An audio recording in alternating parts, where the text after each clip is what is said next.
حضرت عمار ابن یاسر رضی اللہ تعالیٰ عنہ اس وقت اسلام لائے تھے۔ کچھ لوگوں کا خیال ہے کہ اس وقت 30 لوگ مسلمان تھے اور کچھ نے لکھا ہے 5 لوگ مسلمان تھے۔ السابقون الاولون میں سے ایک جلیل القدر شخص، اسلام کی خاطر جن لوگوں نے سب سے زیادہ قربانیاں دیں ان میں سیدنا عمار ابن یاسر کا خاندان۔ اسلام کی سب سے پہلی شہیدہ سیدہ سمیہ رضی اللہ تعالی عنہا، حضرت سمیہ جناب عمار ابن یاسر کی والدہ ہیں، اور دوسرے نمبر پر ان کے والد شہید ہوئے، پھر ان کے بھائی شہید ہوئے، کیونکہ یہ بیچارے غریب تھے۔ کفار بڑی تکلیفیں دیتے تھے، پانی میں دیر تک غوطے دیتے رہتے، آگ کے انگاروں پر ان کو لٹا دیتے، سینے پر وزنی پتھر رکھ دیتے، دیر تک تکلیفیں دیتے رہتے، اور پھر انجام کار یہ ہوا کہ ابو جہل نے پورے خاندان کو پکڑ لیا، آگ ہی لگا دی ایک دفعہ تو ان کے گھر کو، اور جب آگ لگائی تو نبی کریم تشریف لے گئے اور فرمایا صبر کرو صبر کرو صبر کرو، میں تمہیں جنت کی بشارت دیتا ہوں۔ اور میرے کریم محبوب علیہ الصلاۃ والسلام نے ارشاد فرمایا کہ اے آگ، آل یاسر پر اسی طرح ٹھنڈی ہو جا جس طرح تو حضرت ابراہیم علیہ السلام پر ٹھنڈی ہو۔ میں کیسے عرض کروں، اتنی بڑی ہستیاں ہم نے چھپا لی، لوگوں سے ذکر ہی نہیں ہوتا، لوگ مطالعہ ہی نہیں کرتے، غور ہی نہیں کرتے۔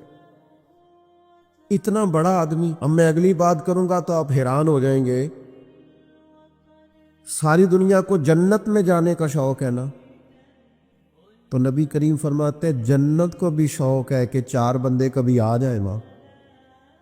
حضور کون سے؟ فرمایا ایک علی بن ابی طالب، ایک سیدنا مقداد، ایک حضرت سلمان فارسی، اور چوتھے سیدنا عمار ابن یاسر۔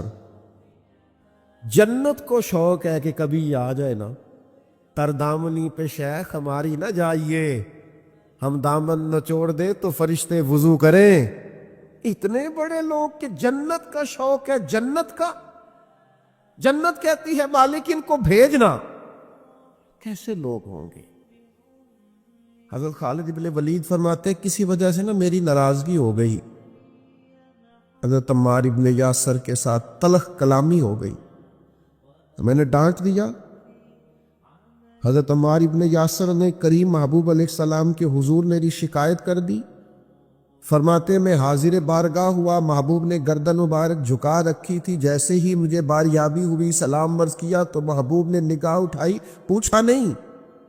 اس پوری روایت میں یہ نہیں ملے گا کہ حضور نے پوچھا ہو کہ بات کیا ہوئی تھی۔ نبی پاک نے فرمایا خالد ایک بات یاد رکھنا، جس نے میرے عمار سے بغض رکھا نا اسے اللہ کی دشمنی مول لینی پڑے گی۔ اللہ کی دشمنی، اتنا بڑا آدمی کہ ان کی ناراضگی رب کی ناراضگی بن گئی۔ لیکن ملنگوں تلنگوں باباؤں کے اس منانے والی قوم، کوئی دن ایسا بھی تو آئے نا کہ ہمارے گھر میں سیدنا عمار ابن یاسر کے لیے کچھ دعا کا اہتمام ہو، کچھ ان کے لیے کسی چیز کا بندوبست ہوئے، کوئی ایسا دن بھی تو آئے نا سیدنا سلمان فارسی کی یاد منائی جائے، حضرت عبداللہ ابن عمر کا ذکر کیا جائے، حضرت عبداللہ ابن عباس کا ذکر کیا جائے۔ گلی گلی میں اس کا مخالف نہیں ہوں، لیکن یہ کہ ان کا بھی منا رہے ہو جن کا نہیں منانا چاہیے۔ ہر نکر میں دربار اور ہر گلی میں مزار اور ہر ایک کا عرس، نرنگیے سیاست دوران تو دیکھیے منزل انہیں ملی ہے جو شریک سفر نہ تھے، یہ اس رستے کے مسافر نہیں تھے، منزلوں پر پہنچ گئے۔ اور اتنا بڑا شخص جس کے بارے میں میرے کریم رسول فرمائے کہ اگر یہ ناراض ہو جائے تو رب بھی ناراض ہو جاتا ہے، اگر اس سے کسی نے عداوت رکھی تو اس نے اللہ کی دشمنی کو مول لیا۔ اتنا بڑا آدمی حضرت سیدنا عمار ابن یاسر، جو آیت میں نے قرآن مجید کی پڑھی ہے سورہ نحل سے، یہ بھی حضرت عمار ابن یاسر کے بارے میں نازل ہوئی۔ حضرت عمار ابن یاسر رضی اللہ تعالیٰ عنہ کے پورے خاندان کو کفار نے گھیر لیا، مارنا پیٹنا شروع کیا، آپ کو بھی، آپ کے بھائی کو بھی، آپ کی والدہ کو بھی، آپ کے والد کو بھی اتنا مارا کہ لہو لہان کر دیا، زخم پہ زخم کھا کے جی خونے جگر کے گھونٹ پی اور آہ نہ کر لبوں کو سی۔ یہ عشق ہے، کوئی دل لگی نہیں، یہ آزمائش حسن ہے۔ اگر کسی کو راہ خدا میں آئے، سیدنا عمار ابن یاسر کی والدہ کو اس طرح مارا کہ ان کی ایک ٹانگ ایک اونٹ کے ساتھ باندھ دی، دوسری کے ساتھ باندھ دی، اور پھر ان کو نیزے مارے حتیٰ کہ 2 حصوں میں کٹ گیا وجود، اور وہ باہمت خاتون درد سہتے سہتے اپنے رب کے حضور حاضر ہو گئی۔ پھر ان کے والد کو شہید کیا، کس کے لیے، کس کے نام پر، کس وجہ سے؟ پھر ان کے بھائی کو شہید کیا۔ پھر جناب عمار ابن یاسر وہ سخت صدمے میں تھے، پھر ان کو مار رہے تھے، پھر ان کو مجبور کیا کلمات کفر کہنے کے لیے، ان کے منہ سے نکل گئے، انہوں نے ایسے کلمات کہہ دیے جو معاذ اللہ کفریہ تھے۔ اب اتنا زد و کوب ہوا، تکلیف دی، بول دیا انہوں نے، لوگ دوڑے گئے نبی کریم کی بارگاہ میں، عمار تو معاذ اللہ کافر ہو گئے۔ بات بتانے والے نے تو بات بتا دی، پر جو جواب آیا وہ بڑا نرالا تھا کہ حضور اس نے کفر کیا ہے۔ محبوب فرمانے لگے خاموش ہو جا، عمار سر سے لے کر پاؤں تک ایمان ہی ایمان ہے۔ فرمایا ایمان تو اس کے خون کے اندر، اس کے وجود کے اندر، اس کے لہو کے اندر، جسم کے اندر سرایت کر گیا ہے ایمان، اور جس کے سینے میں، گوشت میں، لہو میں سرایت کر جائے وہ کیسے کافر ہو سکتا ہے؟ لیکن چونکہ انہوں نے مجبوراً یہ کہا تھا، پھر وہ خود دوڑے ہوئے آئے، عرض کی یا رسول اللہ پتہ نہیں کیا حال کر دیا کہ میرے منہ سے کلمات نکل گئے۔ محبوب فرمانے لگے تو کلمات کی چھوڑ، دل کی بتا، دل کی بتا، تیرے دل کی کیفیت کیا ہے؟ عرض کی یا رسول اللہ دل تو ہر لمحے کے لیے ایمان پر مطمئن ہے۔ تو محبوب نے فرمایا کوئی بات نہیں، پھر جان بچانے کے لیے ایسا کرنا پڑے تو حرج، کوئی ڈٹ جائے نہ کفر کرے تو اعلیٰ شہید ہے، لیکن اپنی جان بچانے کے لیے کسی نے مجبور ہو کر صرف زبان سے یہ کلمات کہہ دیے تو حرج۔ حضرت عمار کا مسئلہ تھا نا، ایک ایماندار کا مسئلہ تھا نا، اور بندہ وہ ہے جس کی رضا رب کی رضا، جس کی ناراضگی رب کی ناراضگی۔ تو سرکار نے تو بیان کر ہی دیا، لیکن میرے مالک نے کرم فرمایا اس بات کا قرآن میں بیان فرما دیا۔ سورہ نحل دیکھیے، ارشاد فرمایا اللہ تعالیٰ نے، فرمایا من کفر باللہ من بعد ایمانہ، جو بھی اللہ کے ساتھ کفر کرے ایمان لانے کے بعد، الا من اکرہ، مگر وہ جو مجبور کیا جائے، وقلبہ مطمئن بالایمان، لیکن اس کا دل ایمان پر مطمئن ہو، مطمئن بالایمان، دل ایمان پر مطمئن ہو، لیکن مجبور کر دیا جائے اللہ کے ساتھ کفر کرنے پر، تو اس بندے پر کوئی حرج ہے؟ ہاں، حرج کس پر ہے؟ وَلَٰكِن مَّن شَرَحَ بِالْكُفْرِ صَدْرًا، جس کا سینہ اگر کفر کے لیے کھل گیا، مرتد ہو گیا اور جان بوجھ کر کفر کیا، تو فَعَلَيْهِمْ غَضَبٌ مِّنَ اللَّهِ، یہ لوگ اللہ کے غضب کے سزاوار ہیں۔ اور فرمایا وَلَهُمْ عَذَابٌ عَظِيمٌ، ان کے لیے بہت بڑا عذاب ہے۔ لیکن جو مجبور کیا جائے، معنی کیا ہے؟ اس آیت کا معنی کیا ہے؟ مفسرین فرماتے ہیں چونکہ حضرت عمار کے بارے میں آئے تو اس کا معنی یہ ہے کہ رب فرماتا ہے عمار نے کفر نہیں کیا، وہ مجبور کیا گیا تھا۔ اس کی گواہیاں اللہ کا قرآن بیان کرے۔ کیا وہ لوگ اس قابل نہیں ہیں کہ ان کے نام پر جان واری جائے؟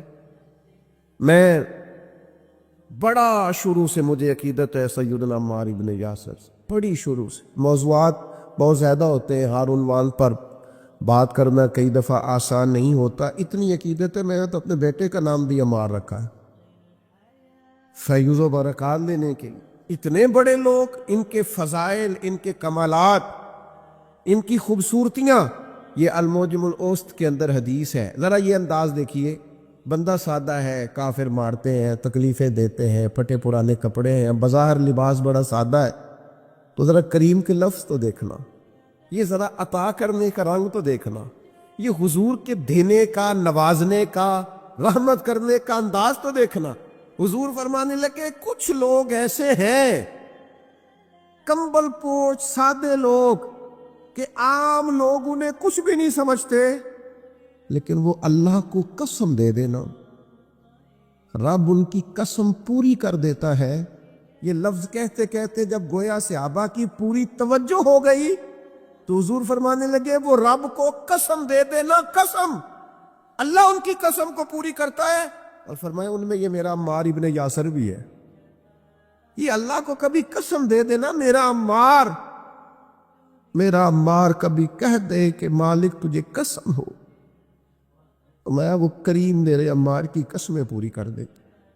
کمبل پوش سادہ، اور انداز یہ کہ نرالے لوگ، اپنا سب کچھ قربان کرنے والے، ماں قربان کر دی حضور کے نام پر، باپ قربان کر دیا، بھائی قربان، جین جان دا کچھ وسا نہیں ہو، جان یار نو دیکھا تے شاد ہو جا، اس سے دل دہن فساد سارے، دل بر نو دے تے آزاد ہو جا، جو رکھے آباد تے رو وسدا، تے جدو کرے برباد ہو دو، برباد ہو جا۔ مارو مینو مار مکاؤ، کوئی عذر نہ پیش لے آواں، جے سونا ہی میرے دکھ وچ راضی، جے سونا ہی میرے، ماں چلی گئی، باپ چلا گیا، بھائی چلا گیا، وطن چھوڑ کے مدینے آ گئے، جے سونا ہی میرے دکھ وچ راضی تے سکھ نو چلے ڈاواں۔ اس سکھ کا کیا کرنا ہے؟ جس سکھ میں اللہ رسول نے کہا تیرے لیے دکھ بہتر ہے تو بس ٹھیک ہے، سے ثبوت نہ پوچھو میں تھو، نظر کرم کا دھوئی، اے میں جانا یا دل بر جانے، اے غیر نہ جانے کوئی، یہ تو راز کی بات ہے۔ فرمایا یہ ہے وہ عمار، یہ کبھی قسم دے دے تو اللہ قسم بھی پوری کر دیتا ہے۔ اور پھر دلیر آدمی، پتہ کتنی عمر پائی ہے؟ کچھ نے لکھا ہے 91 سال، کچھ نے لکھا 93 سال، کچھ نے لکھا 94 سال، اور آخری وقت بھی لڑتے ہوئے شہادت ہی قبول کی ہے۔ ہاں، عشق سچا ہو تو رب بڑھاپے میں بھی جوانی دے دیتا ہے۔ 94 سال کا بزرگ کیا اتنی ہمت رکھا کرتے ہیں کہ وہ میدانوں میں نکلے؟ لیکن جناب عمار ابن یاسر آخری دم تک جنگ یمامہ میں گئے، ختم نبوت کے محاذ پر جہاد کرنے۔ جنگ یمامہ میں کچھ کھلبلی مچ گئی، کچھ لوگ ادھر ادھر ہٹنے لگے تو حضرت عمار ابن یاسر دوڑ کے پہاڑی پہ چڑھ گئے۔ وہ کہا کدھر جا رہے ہو سارے؟ ادھر آؤ، میں عمار ابن یاسر ہوں، میدان چھوڑ کے نہیں جانا، واپس آؤ۔ لوگوں کو ان کی بات سے ڈھارس ہوئی، فرمایا آؤ سارے مل کے حملہ کرتے ہیں، اللہ اسلام کو فتح عطا فرمائے گا۔ اس جنگ میں ان کا ایک کان کٹ گیا، کہ کافر نے تلوار ماری تو ایک کان کٹ گیا۔ ایک شخص نے تانا دیا۔ میں اپنے دوستوں سے اکثر کہتا ہوں کبھی تانوں کا مزہ بنا لو نا۔ یہ کوئی بندہ کہو مولوی صاحب، تو کسی وجہ سے کہہ رہا ہے داڑھی کی سنت ہے تے جے کر یار دے نام دا ملے میڑا، انہوں چولی پا لئیے پنجے سٹیے نا۔ بھئی آپ کہے 100 بسم اللہ جی 10 دفعہ کو حاضر ہے، کبھی نہیں، ایک موقع پر بھی پریشان نہیں ہونا۔ آپ کو اس کے نام کا تانا ملے تو صحیح، اس کا تو مزہ ہی بڑا ہے، اس کا سرور ہے، آپ لے کر تو دیکھیں، مزہ بڑا ہے۔ ہمارے بزرگ تھے، استاد تھے، لوگ کہتے تھے ڈاڈے بڑے ہیں، تو ہم کبھی ان کے ساتھ گزرتے تھے یا وہاں سے ہو کے آتے تھے تو لوگ تانے دیتے تھے۔ آپ یقین کریں مزے کی بات ہے، وہ تانا دیتے تھے ہمارا دل ٹھنڈا ہوتا تھا۔ اسی کہنے سے تو ہمیں پتہ ہی نہیں، ہاں تو انہوں پتہ ہی نہیں کیا کہا تھا درویش نے، تے پوچھو نا انہوں جنہیں پیتی آ، پھر انہوں تے کی بیتی آ جنہ اج وچکارے توڑ دیتی، جئی نیتی جئی نہ نیتی آ۔ کہ تو اسے پوچھ جسے اس درد کی لذت کا پتہ ہے، اس کے ذائقے کا جسے پتہ ہے، اس سے بات کر۔ ایک خاتون کا میں تذکرہ پڑھ رہا تھا، اس کا بیٹا اپنی اماں سے اکثر کہا میں تو میرے پیچھے ہی پیری نہیں، ہر ویلے ہے کھا لے، کرتا پا لے، جراباں کی تنگ کیتا ہے تو، کسی دی زندگی ایڈی اوکھی نہیں کری تے۔ اس کہ پتر یہ اونی دیر نہیں پتہ لگنا جنی دیر تیرے بال نہ ہوئے۔ ادو پہلا سمجھ آنی تو خاتون کہنے لگی دعا ہے میری کہ میں تب تک زندہ رہوں، اور جب تجھے سمجھ آ جائے تو پھر تو مجھے بتائے کہ اماں مینو آ گئی ہے، میری دعا ہے۔ تو پھر وہ موقع آ گیا، وہ بوڑھی کہتی ہے میں زندہ ہی تھی، اس کے بچے ہو گئے۔ پھر وہ جب اٹھاتا، وہ رکھتا، وہ پیار کرتا، وہ محبتیں کرتا، تو میں کہ پتر کیوں زندگی تنگ کرنے والا دی، مرضی نہ جین دے نہ نہ۔ وہ کہنے لگا اماں جی سمجھ یہ نئی نسل ہے، بنا تجربوں کے نہیں مانے گی، یہ تجربہ کر کے مانتے ہیں، تجربے سے پہلے ماننے کو تیار نہیں ہوتے۔ میرے عزیز، یہ جس کے دل میں عقیدت آ جاتی ہے، محبت آ جاتی ہے، زاویہ آ جاتا ہے، اس کا رنگ اور ہوتا ہے۔ آپ کو نہیں کوئی مسئلہ نہیں، کوئی پابندی نہیں، بیعت ہونا فرض نہیں، واجب نہیں، ضروری نہیں، آپ ایزی رہیں، نماز پڑھیں، عبادت کریں، حلال حرام کی تمیز کریں، کافی ہے۔ لیکن اگر کوئی کسی سے پیار کرتا ہے تو پھر آپ کو اعتراض بھی نہیں ہونا چاہیے، اس کا اپنا مسئلہ ہے، آپ کا۔ حضرت عمار ابن یاسر رضی اللہ تعالی پربہار زندگی، بلکہ وہ اس کا لطف لیتے تھے، اس کا ذائقہ ان کی طبیعت کے اندر ہمیشہ موجود رہتا تھا۔ امام بہقی نے روایت لکھی ہے، حضرت عمار ابن یاسر ایک جگہ بیٹھے تھے تو کسی بیمار کا تذکرہ ہو رہا تھا، تو ایک دیہاتی بولا، وہ دیہاتی بول کے کہنے لگا میں تو کبھی بیمار ہوا ہی نہیں۔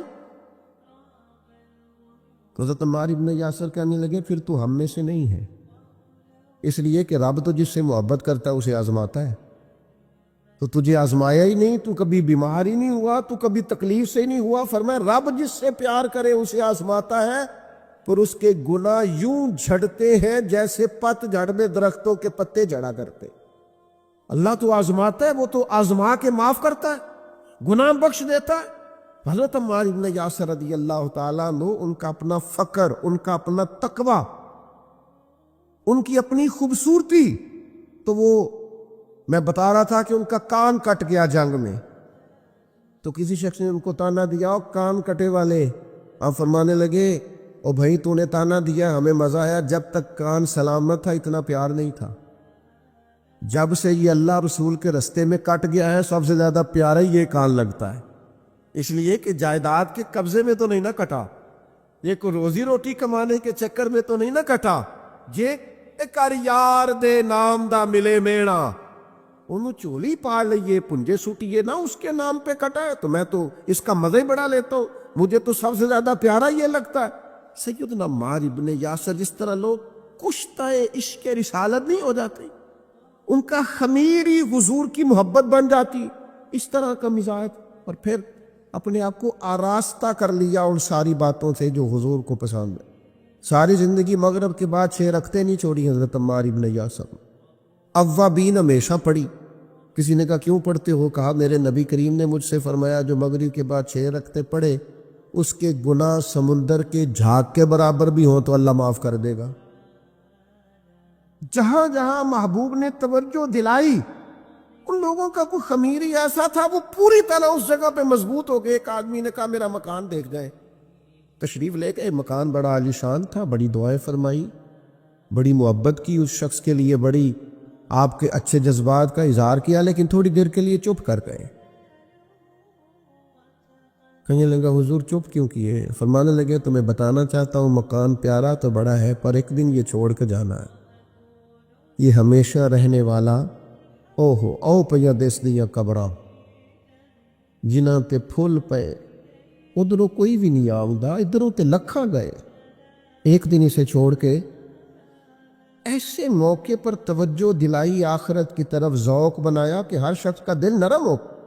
مکان پیارا ہے، خوبصورت ہے، دیواریں اعلیٰ ہیں، اس کی چھت مضبوط ہے، اس میں رہنا خوب ہے، لیکن یہ ہمیشہ کے لیے، ہمیشہ کا گھر تو کوئی اور ہے، پکا ڈیرا تو کوئی اور ہے، کسی اور وطن کے باسی ہے، یہ وطن چھوڑ کے جانا، اصلی رستے پہ جا کے اصلی مقام پہ وقت گزارنا، یہ عارضی ہے، مستقل نہیں ہے، تھوڑے وقت کے لیے، جز وقتی ہے، کل وقتی۔ یہ مزاج تھا سیدنا عمار ابن یاسر رضی اللہ تعالیٰ عنہ کا۔ 21 مہینے تک کوفے کے گورنر بھی رہے حضرت عمار ابن یاسر، حضرت عمر فاروق نے بنایا تھا۔ 21 ماہ کے بعد حضرت عمر نے بندہ بدل دیا، فرمایا فلاں آپ کی جگہ جائے۔ حضرت عمر نے بلا کے کہا میں نے کچھ حکمتوں کے تحت آپ کو تبدیل کیا ہے، تو آپ ناراض تو نہیں؟ تو یہ فقیر لوگ جو ہوتے ہیں ان کا فقر بڑا پکا ہوتا ہے۔ یہ جو لوگ تقوی والے ہوتے ہیں نا، ان کے دل کی کیفیت عہدوں سے، پیسوں سے، خوشامدوں سے جڑی نہیں ہوتی۔ سیدنا عمر کی بارگاہ میں عرض کرنے لگے، کہنے لگے امیر المومنین میں وہی عمار ابن یاسر ہوں، جب آپ نے گورنر بنایا تھا پھر بھی کوئی فرق نہیں پڑا تھا، کوئی خاص خوشی نہیں ہوئی تھی، ذمہ داری تھی، اور جب اتر گیا ہوں تو فرق پھر بھی کوئی نہیں پڑا۔ آسی کسے دے کچھ بھی نہیں لگ دے، نہ کوئی ساڈا دردی، کوئی فرق نہیں، بن گئے تب بھی مسئلہ کوئی نہیں، اتر گئے تب بھی مسئلہ۔ کیوں؟ اس لیے کہ جو شان انہیں حضور کی بارگاہ سے ملی ہوئی تھی وہ کسی عہدے کی محتاج نہیں تھی۔ جناب فاروق اعظم کا دل بھی ٹھنڈا ہو گیا بات سن۔ حضرت عمار ابن یاسر، اور پھر ایک اور ان کے اندر عادت تھی، یہ آج کی میری گفتگو کا آپ نے یہ ایک حصہ ضرور یاد رکھنا، حضرت عمار ابن یاسر جیسے جلیل القدر آدمی سے یہ ضرور آپ نے بات سیکھنی ہے۔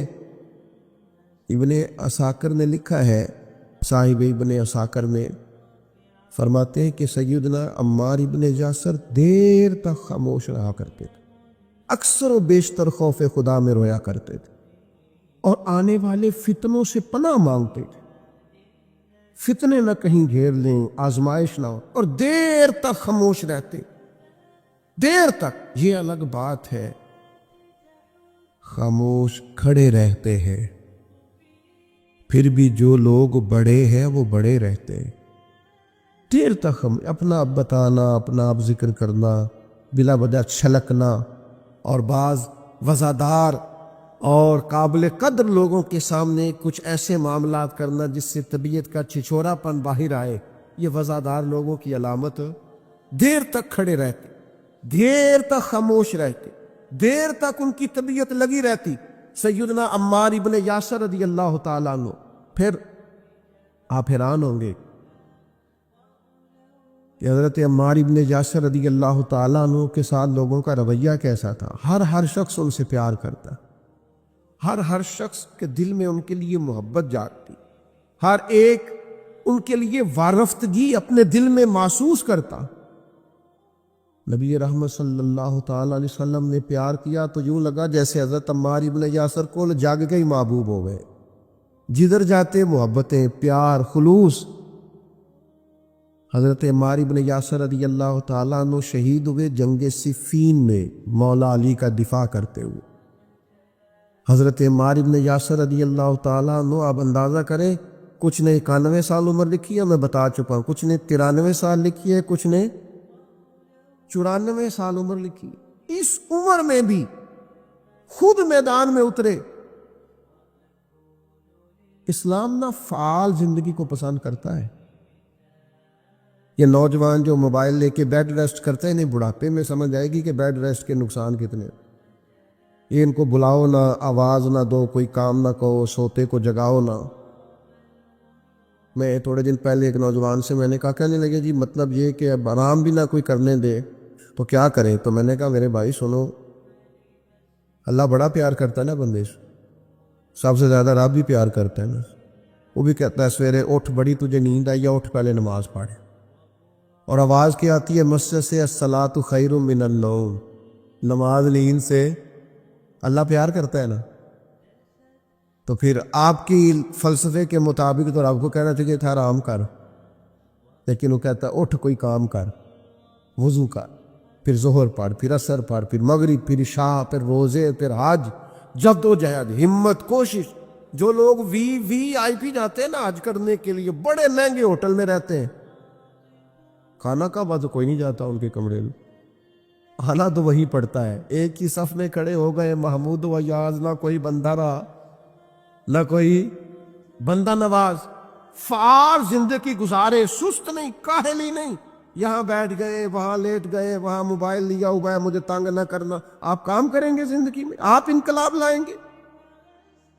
جو چلتا ہوتا ہے نا، چلتا، وہ پانی پاک ہوتا ہے، اور جو ٹھہر جائے وہ پاک نہیں رہتا۔ باہمت، جد و جہد، کوشش، آخری دم تک لڑنا۔ جیتنا ضروری نہیں، لڑنا آخری دم تک جد و جہد رہے، تازگی رہے، کوشش رہے، ہمت رہے۔ میں نے آپ کو اپنے حضرت صاحب قبلہ عالم رحمۃ اللہ علیہ کی بات سنائی تھی، میرے اسا فرمایا کرتے تھے زمین کے اوپر کام، نیچے جا کے آرام، اوپر کام کرے، محنت کرے، وہ جاگنا ہے جاگ لے، افلاک کے سائے تلے، پھر حشر تک سوتا رہے گا خاک کے سائے تلے۔ تھوڑی نیند کر لیں، تھوڑا کھانا کر لیں، تھوڑا آرام کر لیں، لیکن مہربانی کریں، یہ جو زندگی ہے نا آرام پسندی والی، یہ زندگی بڑی تکلیف دہ، اس میں بڑے کام رہ جاتے ہیں، بندے کے ذمے جو ذمہ داریاں ہوتی ہیں وہ رہ جاتی، فعال جد و جہد، کوشش، ہمت، بالکل آخری وقت تھا سیدنا عمر فاروق کا، زخم لگا ہے، خون بہ رہا، تو حضرت عمر رضی اللہ تعالیٰ عنہ، آخری وقت ہے، کچھ دیر کے بعد وصال ہو گیا، ایک نوجوان آپ کے سامنے سے گزرا تو اس کا پاجامہ یا تام ٹخنوں سے نیچے تھا، تو بخاری شریف میں موجود ہے، وہیں بول کے بستر علالت پر سیدنا عمر فرمانے لگے، او بھائی یہ ٹخنے ننگے کر لے، یہ میرے نبی کی سنت ہے۔ اس وقت تک یعنی لے سجنا سا توڑ ہی نہیں بھائی، قبر تک جانے تک ان لوگوں نے تبلیغ دین کا، اشاعت دین کا، پیغام دین کا فریضہ سر انجام دیا۔ آپ غور کریں، حضور مدینہ طیبہ تشریف لائے، اب پیار کرنے والا ہر آدمی ہی قابل اکرام ہوتا ہے، محبتوں کا خراج ہمیشہ انسان کو قرضدار رکھتا ہے۔ میرے جیسے چھوٹے آدمی سے جب لوگ پیار کرتے ہیں تو اپنی گردن جھکی ہوئی نظر آتی ہے کہ بوجھ زیادہ ہے، اس قابل نہیں ہے جتنی محبتوں کا سامنا۔ تو اب سب محبت کرنے والوں کی دل جوئی کرنا، ان کے معیار پر پورا اترنا، ان کے معاملات کو دیکھنا، یہ آسان کام نہیں ہوتا۔ کسی درویش نے کہا تھا میں دوست تھوڑے بناتا ہوں، اس لیے کہ دوست زیادہ ہوں تو حقوق بھی زیادہ ہوتے ہیں، تو میں اتنی وسعت نہیں رکھتا کہ میں سب کے حق ادا کر سکوں۔ نبی پاک علیہ السلام مدینہ طیبہ تشریف لائے تو ہر آدمی کی خواہش ہے حضور میرے گھر آئیں، حضور میرے گھر آئیں، اور جو بھی وہاں عرض گزار ہے اور پیغام دے رہا ہے، سب کے سینے بھی کھلے ہوئے ہیں، دل بھی کھلے ہوئے ہیں، آنکھیں پلکیں فرش راہ کیے ہوئے، ہر آدمی منتظر ہے کہ محبوب میرے گھر میں اب بڑا امتحان ہے، کس طرح کر کے سب کی چاہتوں کا جواب دیا جائے۔ تو یہ ذرا دیکھیے اس امی لقبی محبوب کی حکمت اور دانائی۔ محبوب فرمانے لگے بھی میری جو اونٹنی ہے نا یہ معمور من اللہ ہے، میں گویا خود نہیں فیصلہ کرتا میں نے کہاں جانا ہے، جہاں اونٹنی بیٹھ جائے گی میں مہمان بن جاؤں گا۔ انداز دیکھیے، نبی پاک علیہ الصلوۃ والسلام نے نا اونٹنی کی لگامیں اس کی گردن پر ڈال دی، اب وہ اونٹنی چلتی جا رہی ہے، تھوڑی آگے جا کے ایک جگہ وہ بیٹھ گئی، لیکن اس کے بیٹھتے ہی حضور اترے نہیں، محبوب بیٹھے رہے۔ ابھی سرکار کی اونٹنی پوری طرح بیٹھی نہیں تھی، پھر اٹھ کے کھڑی ہو گئی، اور تھوڑا سا آگے چلنے کے بعد حضرت ابو ایوب انصاری کے دروازے کے سامنے بیٹھ گئی، اور وہ اس طرح بیٹھی کہ اس طرح جم کے بیٹھی کہ اس نے اپنی گردن بھی بچھا دی۔ جب اطمینان سے اونٹنی بیٹھ گئی، نبی کریم اترے، جناب ابو ایوب انصاری رضی اللہ تعالیٰ عنہ کے گھر میں جلوہ فراز ہوئے۔ یہ وہ دانائی تھی میرے کریم محبوب کی، وہ حکمت تھی کہ کسی محبت کرنے والے کو اعتراض کیا ہونا تھا، سب کا قربان ہونے کو دل کر رہا تھا۔ ہمارے ہاں تو 4 بچے ہوتے ہیں اور ہم کسی ایسی دانائی کا مظاہرہ ہی نہیں کرتے کہ ان کے اندر برابری کر سکیں، ہم اس سمجھ بوجھ کا لحاظ ہی نہیں کرتے۔ ہمارے ایک استاد تھے تو وہ اکثر کہا کرتے تھے، جن کو پڑھانے کی ڈیوٹی لگاتے ان سے کہا کرتے تھے کسی طالب علم سے چڑ نہ جانا ہو، اسکول کے، کالج کے، مدرسے کے کسی بچے سے چڑ نہ جانا، تم اگر کسی سے چڑ گئے تو اس کا مستقبل خراب ہو جائے گا، اس لیے کہ تم ذاتی اناد پال لو گے، بچہ بڑا لائق ہے لیکن تمہارا فرما بردار نہیں، تم چڑھ گئے ہو، تم بات بات پہ ڈانٹتے ہو، بالآخر وہ ساری تباہی ہو گئی، بدگمان ہو گیا۔ نبی پاک علیہ الصلوۃ والسلام امی ہیں، لیکن یہ میرے محبوب کی نبوت کی اعلیٰ دلیل ہے کہ اللہ تعالیٰ نے محبوب کو حکمت، تدبر، دانائی، ہم دانا نہیں ہوتے، شعور نہیں رکھتے، فہم و فراست کا وہ عارف رومی کہتے ہیں کہ ایک شخص بادشاہ تھا، اس نے خواب دیکھا، خواب میں دیکھا کہ اس کے سارے دانت ٹوٹ گئے۔ اس نے ایک معبر کو بلایا، تعبیر کرانے والے کو، اس سے کہا اس کی تعبیر کیا ہے؟ اس نے کہا جناب اس کی تعبیر یہ ہے کہ آپ کے سارے رشتہ دار آپ کی زندگی میں فوت ہو جائیں گے۔ اب وہ بادشاہ اتنا ناراض ہوا، اس نے وہ تعبیر کرنے والا بھی قتل کروا دیا۔ اس نے کہا وہ بھی کوئی زندگی ہے جس میں نہ بھائی ہو، نہ بہن ہو، نہ بچے ہو، نہ بیوی ہو، نہ ماں ہو، نہ باپ ہو، مروا دیا۔ ایک اور آدمی تعبیر کرنے والا تھا پر وہ دانا بھی تھا، اس کو بلایا اور بلا کر بادشاہ نے کہا میں نے خواب دیکھا ہے، خواب میں میرے سارے دانت ٹوٹ گئے، تعبیر بتائے۔ تو وہ کہنے لگا بادشاہ مبارک ہو، اس کی تعبیر یہ ہے کہ اللہ تعالیٰ خاندان میں سب سے لمبی عمر آپ کو عطا فرمائے گا۔ بادشاہ نے اسے انعام دیا، کہا تو جیتا رہ، کیا تو نے بات کی ہے، اب میری بات کو سمجھیے گا۔ تعبیر اس نے بھی وہی بتائی ہے جو پہلے والے نے بتائی، لیکن پہلے والے نے کہا تیرے سارے رشتہ دار تیری زندگی میں فوت ہو جائیں گے، اس نے اسے بھی مروا دیا۔ بات اس نے بھی وہی کی ہے، لیکن بات گرچہ بے سلیقہ ہو کلیم، پر بات کرنے کو سلیقہ چاہیے۔ آپ بے سلیقہ بات بھی کریں پر سلیقے سے تو کریں، کوئی لہجہ ہی نہیں، حکمت ہی نہیں، کوئی دانائی نہیں۔ دوسرے نے کہا اللہ تعالیٰ آپ کو سب سے لمبی عمر عطا کرے گا، تو بات پھر بھی وہی ہے کہ باقی سارے چلے جائیں گے اور آپ موجود ہوں گے، لیکن اس میں دانائی ہے نا، حکمت ہے نا، فتح مکہ کا موقع تھا۔ عجیب حالات درپیش ہوئے۔ اسلام کا جھنڈا حضرت سعد ابن عبادہ رضی اللہ تعالیٰ عنہ کے پاس تھا، بڑے عظیم صحابی۔ بدر کے موقع پر جس آدمی نے اپنے جذبات سے ماحول گرما دیا وہ حضرت سعد بن عبادہ، ہمیشہ اگلی صفوں میں مجاہدوں کی رہنے والے، مال خرچ کرنے والے، نڈار آدمی، لیکن جھنڈا ان کے ہاتھ میں تھا۔ حالات کچھ اس طرح کے پیدا ہوئے کہ بعض لوگوں نے مطالبہ کیا ان سے جھنڈا لیا جائے، اور کوئی معقول وجہ نہیں تھی، لیکن بعض اوقات نا حالات ایسے بن جاتے ہیں۔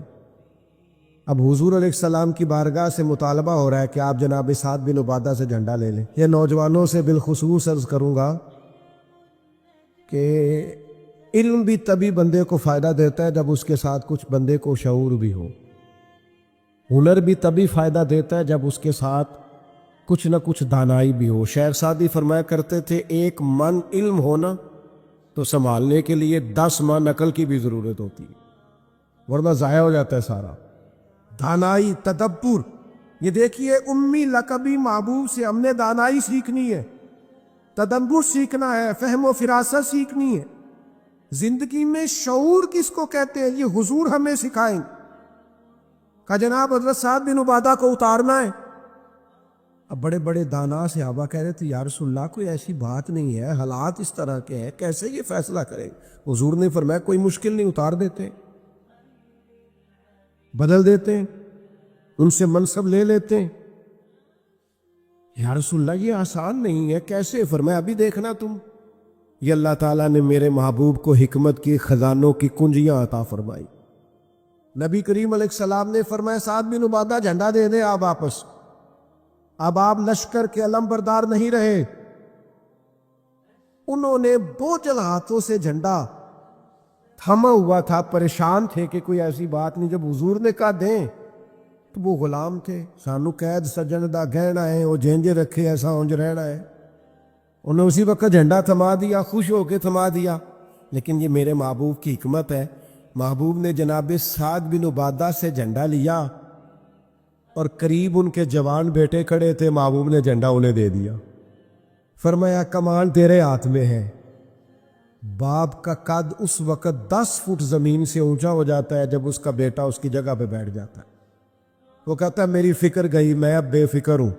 جب انہی کے بیٹے کو وہ منصب ملا تو اب حضرت سعد بن عبادہ کے چہرے کی کیفیت یہ تھی کہ وہ گویا اپنی آنکھوں اور اپنے چہرے سے بتا رہے تھے میں تو خود جھنڈا پکڑ کے اتنا راضی نہیں تھا جتنا اپنے بیٹے کے ہاتھ میں دیکھ کے راضی ہوں۔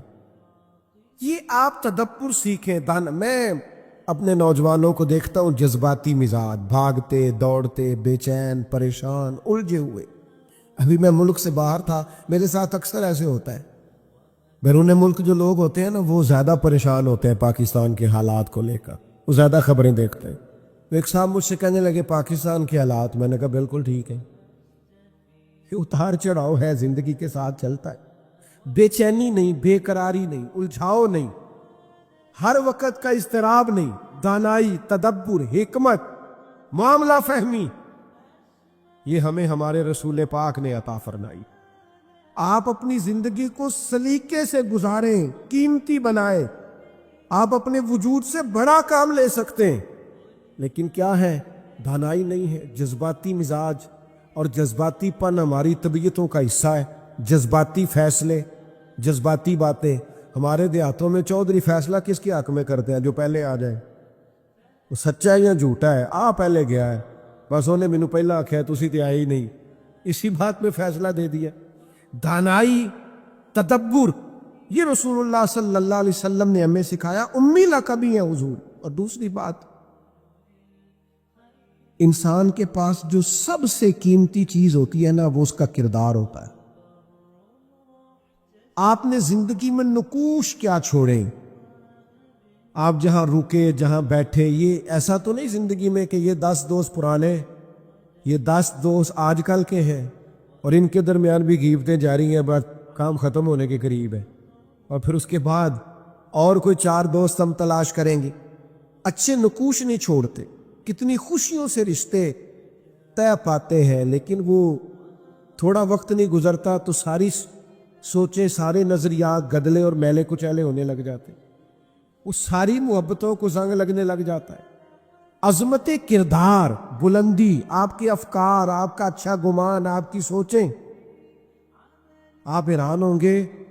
اللہ تعالیٰ نے نبی پاک کا وجود ہی معجزہ بنایا ہے، لیکن جب حضور کے اپنوں نے دلیل مانگی نا، اپنوں کو مطمئن کرنا بڑا مشکل کام ہوتا ہے۔ قریبیوں نے دلیل مانگی، قریش مکہ نے، کہ آپ نبی ہیں تو دلیل دیں۔ نبی پاک علیہ السلام نے اپنے اپنوں کو معجزہ نہیں دکھایا، بلکہ قرآن مجید فرماتا ہے کہ محبوب نے کہا فَقَدْ لَبِثْتُ فِيكُمْ عُمَرًا مِّن قَبْلِهِ أَفَلَا تَعْقِلُونَ۔ میں کوئی باہر سے نہیں آیا، میں نے اپنی اس سے پہلے کی ساری عمر تمہارے درمیان گزاری ہے، 40 سال یہاں گزارے، اپنے ماں کی گود میں بھی، نانا کے کندھوں میں بھی، جناب ختیجہ کا دولہا بن کے بھی، بیٹیوں کا باپ بن کے بھی، میں نے سارا وقت تمہارے بیچ گزارا۔ افلا تعقلون، تمہیں عقل نہیں؟ گویا محبوب ان سے فرما رہے ہیں کہ میری جیسا سچا ہے تو لا کے دکھاؤ۔ باہر سے نہیں آیا، تمہارے درمیان رہا، تو یار یہ مشکل کام ہوتا ہے۔ چاروں جانب ماحول خراب اور بندہ پھر ٹھیک رہے۔ اکثر لوگ تو اپنے بچے کی غلطی نہیں نکالتے، کہتے دوستوں نے خراب کر دی ہے۔ اماں کہتی ہے منڈا میرا ٹھیک سی، دوستوں نے خراب کرتا ہے۔ میں نے کہا چلیں اچھی طرح سے سوچ لیں، ہو سکتا ہے دوست ٹھیک ہو، آپ کے بچے نے سارا ماحول گڑبڑ کر دیا ہو۔ یہ جان چھڑانا تو آسان ہے، لیکن سارے ماحول کے اندر کردار کی عظمت۔ جب نبی پاک علیہ السلام نے مختلف بادشاہوں کو خطوط لکھے نا، اسلام قبول کر لو، تو کیسر روم کو بھی خط لکھا۔ کیسر سیانا آدمی تھا۔ سیانے لوگ جو ہوتے ہیں وہ زمینی حقائق دیکھتے ہیں، جذباتی فیصلے نہیں کرتے، وہ معاملہ فہم ہوتے ہیں۔ آج کل جس طرح میں اور آپ ہیں نا، تصویروں کے اندر زندگی گزار رہے ہیں، لائکس، ویوز، کمنٹس، اسی پر زندہ ہیں۔ لوگ ان پر وقت نہیں گزارتے تھے، اس سمجھدار لوگ۔ کیسر روم کے پاس میرے محبوب کا خط گیا، اس نے فوراً نہیں فیصلہ کیا، کہنے لگا کوئی، ورنہ بہت سارے ایسے بدبخت بھی تھے معاذ اللہ جنہوں نے حملے کی تیاری شروع کر دی، ہمیں خط لکھا ہے اسلام قبول کرو ہم حملہ کریں گے، لیکن یہ سیانا آدمی تھا۔ اس نے لوگوں سے کہا یہاں اگر کوئی سردار آیا ہوا ہو نا، مکے کا، تجارت کی غرض سے سردار آیا کر دے، کوئی سردار آیا ہوا ہو تو میری ملاقات کراؤ۔ جناب ابو سفیان ابھی مسلمان نہیں ہوئے تھے، اور ہر جنگ میں قریش مکہ کی لیڈ وہ کرتے تھے، وہ ان دنوں وہاں گئے ہوئے تھے تجارت کی غرض سے بلا لیا. اب کیسر نے سامنے کھڑا کیا. بخاری شریف سے لے کر کتب سیرت میں تمام جگہ کتب احادیث میں آپ کو الفاظ کے اختلاف کے ساتھ لیکن مفہوم ایک ہی یہ روایت ملے گی. کیسر نے سوال کرنے شروع کیے جناب ابو سفیان سے. پہلے پوچھا آپ کون ہے؟ کہا میں سردار ہوں. کوئی رشتہ؟ کہنے لگے جس محبوب نے آپ کو خط لکھا ہے میں رشتے میں چچا ہوتا ہوں. کہنے لگے بتائیے اس محبوب نے دعویٰ نبوت کیا ہے، ان کے خاندان میں ماضی قریب میں کسی اور نے بھی کیا ہے؟ کہا نہیں. کہا کوئی بادشاہ گزرا ہو ان کے خاندان میں؟ قریب کا کوئی نہیں. کہا یہ بتائیے ان کے ماننے والے امیر ہیں کہ غریب؟ تو ابو سفیان کہنے لگا ماڑے بندے. میں آپ مجھ سے ناراض نہ ہوئیے گا لیکن محفل میلاد میں بھی ماڑے بندے آتے ہیں. سیاسی سماجی لوگ بھی آتے ہیں کسی سے ادھاری ٹوپی لے کے. ان کا خیال ہوتا ہے چلو میلاد کی محفل کی بھی قیادت جلدی سے ہم لے لیں، جلوس بھی جلدی سے قبضہ کر لیں، کل کو ان لوگوں کو پاس بھی جانا ہے الیکشن کے دنوں میں. لیکن غریب لوگ. پر ہمارا حال یہ ہوتا ہے کہ جس کو 35 سال ہو گئے فجر کی اذان پڑھتے وہ بیچارہ میلاد کی محفل کی بھی صدارت نہیں کر سکتا. وہاں بھی جن کے ہاتھوں میں نوٹوں کی دتیاں اچھی ہوں ان کی سیٹیں اگلی ہوتی ہیں. یہ ذوق ٹھیک نہیں. یہ اس محفل کے وقار کے حق میں نہیں. یہ بات یہ بڑی بلند و بالا محفل ہے، اس کا معیار اور ہونا چاہیے. پوچھا سردار نے ابو سفیان بتائیے ماننے والے کون ہیں؟ کہ غریب. فرمایا یہ بتاؤ تمہاری کبھی ان سے جنگ بھی ہوئی ہے؟ کہا ہوئی ہے. نتیجہ کیا نکلا؟ کہا کبھی ہم فتح یاب ہوئے کبھی وہ. کہنے لگا اچھا یہ بتائیں ان کے ماننے والے گھٹ رہے ہیں بڑھ رہے ہیں؟ ابو سفیان کہنے لگا جی بڑھ تو روز بروز رہے ہیں اور نتیجہ خیز ہو رہی ہے دعوت. اس نے کہا اچھا یہ بتائیں جنہوں نے دعوی نبوت کیا ہے کیا کبھی انہوں نے جھوٹ بھی بولا ہے؟ ابو سفیان کہتے ہیں کہ میں 1 منٹ کے لیے سوچ میں مخالف تھا نا، مخالف رائے دے رہا تھا،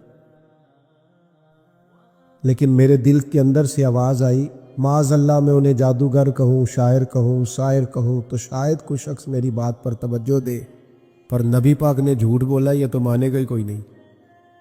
کہتے میں نے کہا بات بالکل سچی کرنی ہے. وہ میرے سامنے پیدا ہوئے، سامنے جوان ہوئے، سامنے ان کے بال سفید ہوئے، پر اس محبوب کی زبان سے جو بھی نکلتا ہے حق اور سچ ہی نکلتا ہے. میں کیسے آپ کو یہ بات عرض کروں کہ بغیر وجہ کے لوگ جھوٹ بولتے، ان کا کوئی فائدہ نہیں، کوئی دنیاوی نفع بھی نہیں، جان بوجھ کے ڈنگے مارتے ہیں بڑھ کے، کوئی لینا دینا ہی نہیں، بلا وجہ جھوٹ. یہ انسان کے کردار کو داغدار کر دیتا ہے. دنیا کے کسی بڑے تاجر پر ہاتھ رکھیے، بڑے سے بڑے بزنس مین پر، اس سے پوچھئے کہ تمہاری بزنس میں کامیابی کی وجہ کیا بنی؟ انویسٹمنٹ زیادہ کی تھی، پڑھے لکھے زیادہ تھے؟ آپ کو ہر بزنس مین کہے گا صرف اللہ نے میرا مارکیٹ میں اعتبار بنا دیا تھا. جس کا اعتبار مارکیٹ میں اچھا ہوتا ہے لوگ کہتے ہیں بندہ ٹھیک ہے، سچ بولتا ہے، اس کا کاروبار چلتا ہے. کبھی جھوٹ اور بددیانتی اور فریب سے بھی قومیں آگے بڑھی. ابو سفیان کہتے ہیں مجھ سے پوچھا، ایک سوال یہ بھی تھا ان سوالوں میں کہ خاندان کیسا ہے؟ تو میں نے کہا خاندان تو قریشی اور ہاشمی ہے، اعلیٰ خاندان محبوب کا. تو کہتے ہیں میں نے کہا بادشاہ کو نتیجہ ہی دے، اتنے تو نے سوال کیے. تو کہنے لگا نتیجہ تو نکل آیا ہے. تم نے کہا ماننے والے غریب لوگ ہیں تو نبیوں پر ہمیشہ پہلے غریب لوگ ہی مان لاتے ہیں. تم نے کہا ماننے والے بڑھ رہے ہیں تو یہ ان کی صداقت کی دلیل ہے کہ ہر روز دعوت اور پیغام اور ماننے والے بڑھ رہے. تم نے کہا وہ اعلیٰ نسب ہے تو نبی اللہ ہمیشہ اونچے خاندانوں میں بھیجا کرتا ہے. تم نے کہا انہوں نے کبھی جھوٹ نہیں بولا. تو سردار سچ بتانا، جو بندہ بندوں سے جھوٹ نہیں بولتا وہ یہ جھوٹ کیوں بولے گا کہ میں اللہ کا رسول بن کے آیا ہوں؟ نتیجہ تو نکل آیا. اسیر دشمن کی چاہ میں بھی مخالفوں کی نگاہ میں بھی وہ امی ہے، صادق ہے، معتبر ہے، میرا پیغمبر عظیم تر ہے۔ کردار کی جو عظمت ہے نا، کردار کی، یار آپ کی اور میری زندگی کچھ اصول تو ہونے چاہیے، کچھ قاعدے، کچھ ضابطے، جدھر کی ہوا ہوئی ادھر کے ہی ہو گئے۔ آج کل یہ نیا والا فیشن ہے، لہذا یہ اپنا لو۔ بھئی ہم کوئی ہوا کے دوش پہ ہیں، کوئی لاوارث ہیں، اپنی کوئی تہذیب نہیں، تمدن نہیں، مزاج نہیں، طبیعت نہیں، یعنی جس طرح کا ماحول ہے اس طرح کے بن جاؤ۔ کردار میں کچھ قاعدے زندگی میں بنانے چاہیے، کچھ اصول وضع کرنے چاہیے، کچھ چیزیں طے کرنی چاہیے کہ مجھے ان حدود سے آگے نہیں بڑھنا۔ مومن کی اپنی ایک ذاتی شخصیت ہوتی، اس کا ایک اپنا رکھ رکھاؤ ہوتا، اس کی اپنی ایک وفاداری ہوتی۔ آپ جائیے اپنے بزرگوں سے ملیے، دیہاتوں کے لوگ کیا کہتے ہیں؟ وہ کہتے ہیں بس بھائی میں دوستوں کے ساتھ آتا جاتا تھا، گھومتا پھرتا تھا، اب یہ کام نہیں کرنا، اب میرے بیٹے کو میرا جوتا پورا آنے لگ گیا ہے، اب مجھے وفادار ہونا ہے۔ میں کیسے اپنی ملت کے نوجوانوں کو سمجھاؤں کہ تو گھٹنوں تک اگر اپنا لباس آدھا کر لے تو پتہ نہیں تیری کتنی کو گرمی کم ہو جاتی ہے، اور کس قدر زیادہ آسودگی اور آسانی محسوس کرتے ہو، حالانکہ گھر میں بہنیں ہیں، بیٹیاں ہیں، ماں ہے۔ دیکھیے ایک اپنی وفاداری بھی ہونی چاہیے، اس کے کچھ قاعدے، ضابطے، اٹھنا بیٹھنا، اصول بھی ہونے چاہیے۔ نبی کریم صلی اللہ تعالی علیہ وسلم کی عظمت کردار کا یہ عالم تھا کہ عرب شریف کے اندر کنواری عورتیں بڑی ہی شرم و حیا والی ہوتی تھیں۔ لوگ مثال دیتے کہ تو کنواری لڑکی کی طرح شرم و حیا والا۔ قربان جائیں سیدہ طیبہ طاہرہ حضرت عائشہ صدیقہ رضی اللہ تعالیٰ عنہ فرماتی ہیں نبی پاک علیہ السلام عرب کی کنواری لڑکیوں سے بھی زیادہ حیا والے تھے۔ حضور حیا والے، متانت، سنجیدگی، کبھی شور و غل نہ کرتے، کبھی بازار میں نظریں اٹھا کے نہ چلتے، کبھی محبوب کی زبان سے معاذ اللہ کسی نے کوئی کمزور جملہ نہیں سنا۔ یہ کیا بات ہوئی، مجھے کسی نے غصہ دلایا تھا، میں نے گالیاں دے لی، تو آپ کے اصول کدھر گئے، قاعدے کدھر گئے، ضابطہ کدھر گیا؟ یہ کیسے ہو گیا کہ آپ بااصول آدمی تھے پھر بھی آپ کی زبان سے بازاری جملے نکل آئے؟ یہ ہو نہیں سکتا نا اگر آپ نے کوئی اصول زندگی میں بنا رکھے۔ تو عظمت کردار یہ رسول اللہ صلی اللہ تعالی علیہ وسلم کی زندگی کا ایک بنیادی عنصر ہے۔